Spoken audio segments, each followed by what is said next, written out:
Hi guys, it's Tashipa here again. Welcome back. This is my second video in like 2 days. Like I said, I was gonna try and be consistent. So what we're gonna do today is talk about my second graders. You know, I have two sets of twins. If you're not familiar with my channel, I have second graders, third graders, and a fifth grader.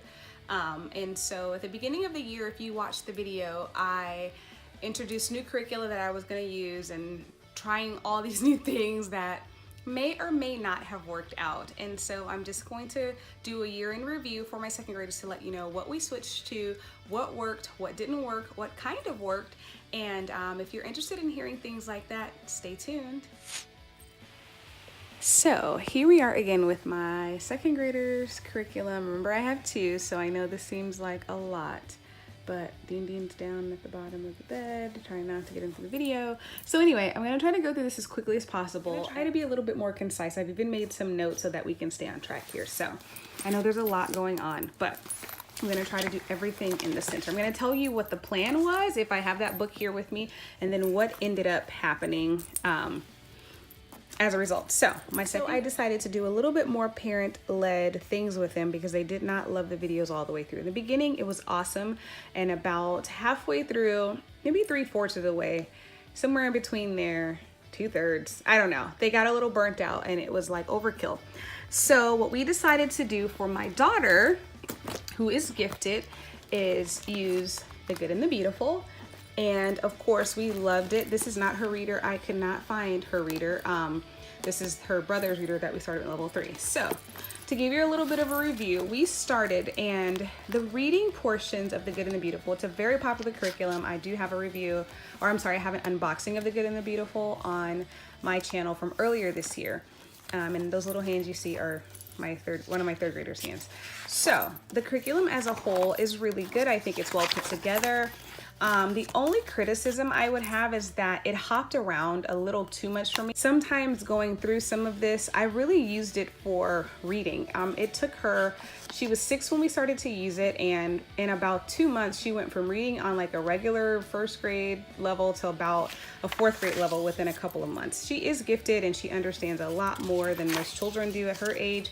And like I said, they were grade skips. So we started out here and then we ended, I have a lot of tabs. Let's see. I think the last one that we did was we stopped right before prepositions. And the reason I stopped here is because I always skipped the language lessons where we hadn't gone over that part of speech yet. And so I probably chose the wrong level for her. I probably should have chosen level 1, but the words in here, or the reading part and the spelling part, she's perfectly fine with. It was the parts of speech, because in first grade Becca, they only do phonics. They don't do parts of speech and things of that nature. So we started with The Good and the Beautiful, and we ended up switching her to, of course, a Becca.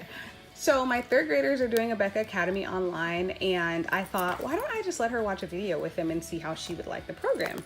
So I just let her watch a video, and then I ordered her a book, and she's been doing this. We also, before I figured that out, she had second grade letters and sounds, and if you're familiar with the Becca, this used to be Dean's book, I let her complete the things that Dean had not completed in the book when we used it last year. So her stuff is in the front, and then he did some of the work in the middle, and it started to be just very, you know what we don't want to do in homeschool, really monotonous of the same thing. It was just too easy for her. So she did that until we decided to move to language 3. This is a very gentle approach, in my opinion, as opposed to most other Becca subjects. So third grade, I would say, would be perfect for a second grader. It's very comparable to BJUs in terms of the order of the things that they go through, and they do, they introduce parts of speech, and they also introduced creative writing. And so we are happy with this. I read through all the readers. This is I had purchased for my third grader level 3. She's read level 1 reader, level 2 reader, which is not here. This is level 3, volume 1, and I think she's almost done with level 3. The readers are amazing. I mean, if you haven't already, look through them. They're all in black and white once she gets to level 3, but they are beautiful, and we really loved The Good and Beautiful readers. Okay, moving on. She has a twin brother. So at the beginning of the year, our plan was to use The Logic of English, and guess what? It worked. We love it. We're about 3 days out from being done with level C. We completed level B, and now we're almost done with level C, and the last level is D. So we have about a month of school left, and I think we'll be able to complete level D. The kids really love it. To a homeschool convention last summer, and I saw this displayed and I couldn't help but order. So I ordered this used, and then I just ordered this from scratch and dent. If you look at my other video, you'll see how we just love the foundations. And you know what? My daughter sits in with Dawson, my gifted daughter, while we do this. This is not her curriculum, but she loves it so much. All my kids actually love it, even Dean and Dylan, even though it's not theirs. But we have a lot of these. Do we have the level D yet? Yes, we do. It's on the shelf. Do we have the level B and A? Yes. Of these We don't have A, but we books? have B, C, and Are D. you gonna get the A? Or is that too easy? It's too easy. Okay, moving on. The next subject that I want to move on to is math. So everyone saw my video. If you didn't, go back and look. Thanks, Dean. We were going to use, now this is not the level we were going to use, but we were supposed to use Right Start Math, and I was gung-ho excited. I'm like, this is what we're gonna do, hands-on. We're gonna go completely different from school at home with the Becca, and we're gonna go to all hands-on. Oh, parent-led, whatchamadoodle, and it did not work out well. Mostly because I was a little bit overwhelmed because, like I said, I have 5 children. My second graders needed a lot more tender love and care, and you would think that this would be perfect, but I do Logic of English, and Logic of English and Right Start Math are usually coupled together. You'll find a lot of homeschoolers using both of these, and then you'll find a third, which is, I think, is the craziest, most beautiful, wonderful combination, and they use Sunlight. Initially, that's what I was supposed to use, excuse me. I got Sunlight and it did not work out. So something else that was supposed to be for all of my children was Sunlight History, World History. We did it for about a month and it did not work out. So I wanted to be one of those Charlotte Mason inspired homeschools. Not that I'm giving up, but Sunlight was a no-no for us. Anyway, so we started out with Right Start Math. We did about 30 lessons and we did love the lessons, but it was very distracting with all my other kids there. They wanted to do what my youngest kids were doing, and that just didn't work out for me. So I exchanged one expensive program for another because I had it, excuse the dollar store binder, and we got Denta Bje Press. These are the handouts. I don't know if I have their books, but it's a wonderful program. I'll do a separate review on it later. This is where they are. Monday they'll be on renaming, and for my 6-year-olds who just turned 7, they really enjoy it. The videos, the teacher teaches directly to them. They have Matt and Patty. Let me see if I can find a picture of Matt and Patty. So if you have children who really want to be spoken to directly, here's Matt and here's Patty, and these are the characters. They give you all kinds of cutouts and things that you can do. Dean's trying to show me another picture of Matt or Patty. I don't know which is which, but there's the beaver and the guy. They love it. They really love it. It is a mastery program, I should say that. I love that mommy gets an hour of free time, and they're so much better when they watch it alone. They get that one-on-one attention from their teacher in Matt and Patty, and they really enjoy it. Another, I don't know if it's a fail, but anyway, there's a lot of switching. Another thing that I did for Addison, the daughter, is we had a lot of extra handwriting things from Becca. There were so many in Becca Academy last year. So we didn't complete this booklet, or I made copies, I'm not sure which one. But she works on her cursive in here. I really do love Becca's cursive, and this is what we planned on using, and this worked. For my son, we also do, and because he does Logic of English and he's potentially dyslexic, I got this book at Costco in the summer, and I honestly planned on using it as a supplement. And it turns out when she's doing her Becca on the 3rd grade level, I didn't want him to feel left out. So I find things in here that he can do that are comparable. So in Becca, she's learning declarative. Sorry, we didn't do the beginning. She's learning about declarative, interrogative, and things of that nature. Let me find his tab. Oh, and here it is. And so because he's dyslexic and he had a little speech impairment in the beginning, they have the same types of things in here, much shorter lessons, and about telling sentences instead of declarative. They don't use the word interrogative, they use question, and he gets exclamation, and he's actually just starting to get command. And so I think this is really good.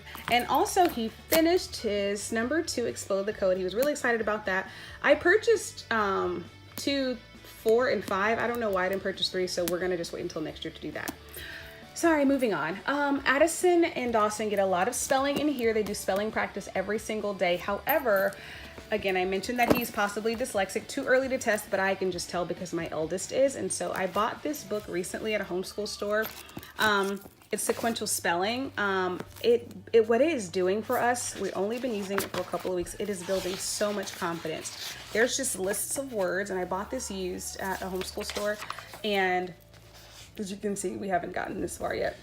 We're taking it really slowly, and I'm allowing him to build up his confidence in spelling. Anyway, so far, thumbs up. We've only been using it very shortly because kinds of science. So we bought The Good and the Beautiful's meteorology for my 3rd grader, and one of my 2nd graders was supposed to do it with him. He did not want to at all. It's just like he was over it after the 3 subjects and a supplement. So what I did was last year when we were in a Becca Academy, it was so overwhelming for them at times, for him, I should say, my dyslexic 6-year-old, that we never did health or science or community helpers or My America, My World. What does it say? My America, My World. We never did those because we were just trying to do reading, arithmetic, and language or phonics, and it was a lot. So we did these this year. So we've completed this book. We're done. They really love the health, safety, manners book. I don't know if you guys seen it, but it's very dry, but they loved it. And I allowed them to do was read it to each other and to me. And so it's a science reader. We completed this one already. This was 1st grade, by the way. And this is 1st grade. And we just started in our America or My America, My World. And it's just kind of like a civics lesson for them. And so we just started this one. We completed the 2 science ones, and we just started doing the second. Really enjoy them. Original plan was to use sunlight and history. Did not work out. They were too young and did not enjoy it. And the other thing that we were supposed to use was The Good and the Beautiful meteorology, and my daughter had gotten chemistry or biology, one of those from elemental science that, again, did not work. Okay, moving on. The last thing that we did this year, 2 of the last things that we did was reading comprehension. I found these little booklets at Barnes & Noble, I think for, I don't know, let's see. Yeah, like $3.95. And I thought, well, I don't know how this is gonna work, but I didn't want to bombard them with, you know, the Becca amounts of reading. And I did not like the Becca readers last year for 2nd grade, nor did my children like them. So we chose to do this reading comprehension. My daughter finished hers. This is her twin brother's, and he's not quite done yet, but if you want to see what it looks like, it's just reading this and answering the questions. And they change it up. Sometimes, like for instance, on this one, they're putting things in sequential order. I liked that about it. The wording is bigger, and he'll get done with this in the next 30 days. It took him a little while because he actually has amazing comprehension. He doesn't enjoy writing just yet. My daughter completed hers, and at the back, we didn't even know until the other day when she completed it that there was a way to go. Time that she finished, I know we have like a month of school left. I thought, oh, let's see if she can do the 3rd grade. So I ordered this one from Amazon. You can see the difference. If you want to get these, are really, sorry about that. There's a little difference in the font size, if you can see. Do you want to move that book over for me? Move it this way. So this is the 2nd grade one, and you can see the size of the words. Put the 3rd grade one on top. And then this one is the 3rd grade font. So you can see it's a significant difference in there. Anyway, I loved these little books. It worked on comprehension just enough, and it was fun. It was a short enough story to where they got a lot out of it. Anyway, really enjoy schooling with them this year, much better than I did last year. And the last thing that we did, Bible. So we had planned on doing Bible with sunlight also. Did not work out for us. So what we usually do, and it's not consistent or anything, is get our Bibles out. They like to have their notebooks out with it. Or here's an app if I can get it on the phone. I don't know if you can see it. But this is an app that the kids really love. Here's my son's phone. And we do this Bible app together where you click on a story. I don't know if you guys... Abraham, where that was. Trust me, God said. Okay, not the best probably way to show it, but I just wanted to give you an idea what it's like. And the kids all love it. It is probably geared toward kindergarten to 1st or 2nd grade, but my older kids don't mind doing it. Thanks so much for watching my video. Please thumbs up and subscribe. Have a blessed day. Bye. Please give a thumbs up to Mommy's channel. Please subscribe. Thank you. Bye.